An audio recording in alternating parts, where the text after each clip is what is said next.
కారం రంగు రుచితో ఉంటుంది. ఆచి మిరపపొడి అదరగొట్టే కారం రంగు రుచి.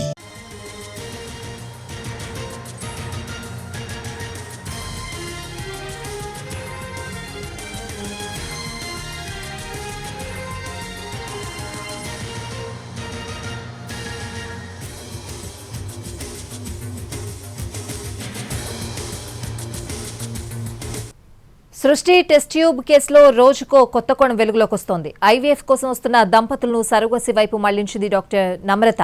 ఐవీఎఫ్ అయితే 2-3 లక్షలు మాత్రమే వస్తాయని భావించిన నమ్రత, సరోగసి అయితే దంపతుల ఆర్థిక స్తోమతను బట్టి పెద్ద మొత్తంలో వసూలు చేయొచ్చని భావించేదని పోలీసులు గుర్తించారు. సరోగసి కోసం 30 నుంచి 50 లక్షల రూపాయలు వసూలు చేసేవారని వెల్లడించారు.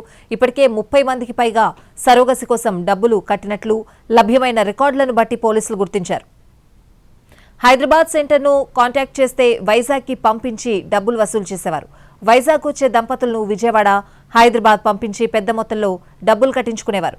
సరోగసి మదర్తో కాంటాక్ట్ లేకుండా అత్యంత జాగ్రత్తగా వ్యవహరించింది నమ్రత. ఇప్పటివరకు ఎన్ని సరోగసులు జరిగాయన్న దానిపై ఆరా తీస్తున్నారు.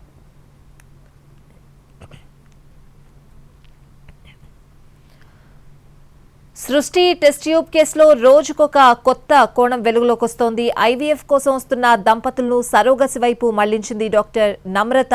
పూర్తి అప్డేట్స్ అడిగి తెలుసుకుందాం. మా crime input editor Ramesh Vaitla ఉన్నారు. రమేష్, అయితే సృష్టి టెస్ట్ ట్యూబ్ కేసులో ఇప్పుడు కొత్త విషయాలు వెలుగులోకి వస్తున్నాయి. అసలు ఆ సరోగసి కోసం చాలా మంది కూడా ఇష్టపడరు, కానీ సరోగసి కోసం ఎందుకు జరిగింది అన్న విషయం కూడా తెలుసుకునే ప్రయత్నం ఇప్పుడు కొనసాగుతుంది. అయితే ఎవరైతే పిల్లలు లేని వాళ్ళు ఐవీఎఫ్ కోసం చాలా మంది అటు కాంటాక్ట్ చేస్తుంటారు. ఎందుకంటే సికింద్రాబాద్ లో అత్యంత ఫేమస్ గా పేరు పొందిన సృష్టి టెస్ట్ ట్యూబ్ సెంటర్. అయితే దీనికోసం ఐవీఎఫ్ కోసం వస్తున్న చాలా మంది ఆ దంపతులందరినీ కూడా వాళ్ళ ఆర్థిక స్తోమతను బట్టి అంటే వాళ్ళ ఫస్ట్ గా ఐవీఎఫ్ కోసం వెళ్ళిన తర్వాత కౌన్సిలింగ్ చేసే ప్రక్రియ మొదలు పెడతారు. కౌన్సిలింగ్ చేస్తున్న కారణంలోనే వాళ్ళకి వాళ్ళ ఆర్థిక స్థితిని మొత్తంగా తెలుసుకునే ప్రయత్నం చేస్తారు. అయితే ఆర్థిక స్థితిగా తెలుసుకున్న తర్వాత వీళ్ళు ఆ ఐవీఎఫ్ అయితే కొంత మొత్తంలో అంటే 3 నుంచి 5 లక్షల మాత్రమే వస్తాయి.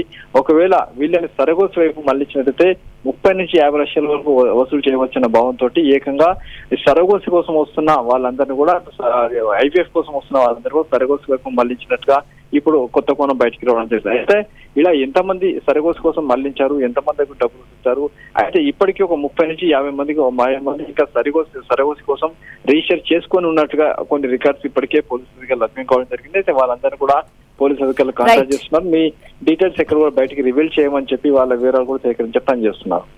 Okay Ramesh, thanks for the updates.